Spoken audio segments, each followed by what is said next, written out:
Smart meter आଳରେ उपभोक्ताଙ୍କୁ ଶୋଷଣର ଅଭିଯୋଗ TPCODL କର୍ତ୍ତୃପକ୍ଷଙ୍କର ମନମୁଖୀ କାର୍ଯ୍ୟକୁ ନେଇ ଗ୍ରାହକଙ୍କର ଅସନ୍ତୋଷ ଅଭିଯୋଗ ଆସିଛି କଟକ ସହରର ବିଭିନ୍ନ ଅଞ୍ଚଳରୁ ଗ୍ରାହକଙ୍କର ମିଟର ଭଲ ଥାଇ ବି ଟିପିସିଓଡିଏଲ କର୍ତ୍ତୃପକ୍ଷ ନୂଆ ସ୍ମାର୍ଟ ମିଟର ବସାଉଥିବାର ଅଭିଯୋଗ ଆଣିଛନ୍ତି ଉପଭୋକ୍ତା କଟକ ତୁଲସୀପୁର ଅଞ୍ଚଳର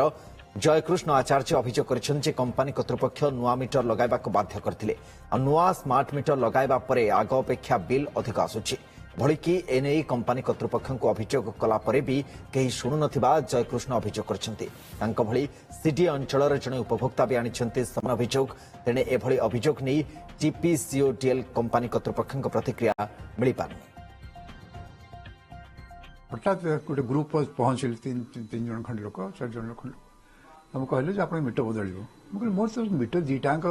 भल अछि मीटर काहे बदलिबो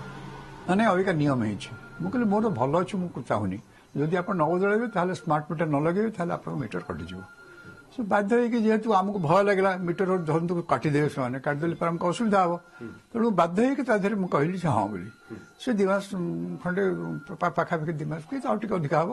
ସେମାନେ ମିଟରଟା ଲଗେଇ ଦେଇଗଲେ ତାପରେ ରେଗୁଲାର ବିଲ୍ ତ ଯାହା ଆସୁଛି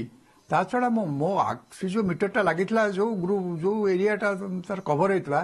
ଆଗରୁ ମୁଁ ଯେତିକି ପଇସା ଦଉଥିଲି ताठू वर्तमान अधिक बिल तेणु बहुत कष्ट होची ये जो नुआ मीटर लगे जो कहीं शुणुना आम कथा कम्प्लेन कले कहीं शुणुना तेणु आम उपभोक्ता मैंने एमती हईराण रही अप्रेस्ट कहले चले अत्याचारित न कहले चले बिल आज्ञा 1.5 गुण बिल आसती जदि 100 टका जगह 150 टका ऊपर को बिल आसती हिसाब कले से आम पाखे आज्ञा संभव नुहे आम सब रिटायर लोक आज्ञा गोटे बिना अर्डर आसिकिना 5-6 जन पिला आसी जबरदस्ती घरे पशि लाइन कटिज लगे बाध्य।